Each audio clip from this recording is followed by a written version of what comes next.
আপনি লিখেছেন ঘুমানোর জায়গায় নামাজ পড়লে নামাজ হবে কিনা।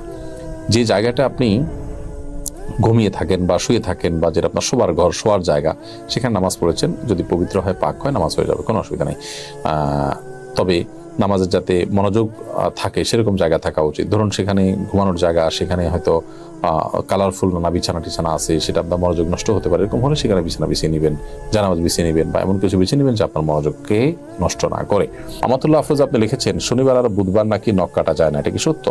নখ কাটার নির্দিষ্ট কোনো দিনক্ষণ না যে এই সময় নখ কাটতে হবে বা এই সময় নখ কাটা যাবে না। সারা সপ্তাহের যে কোনো সময়, যে কোনো দিন, রাতে দিনে আপনি নখ কাটতে পারবেন।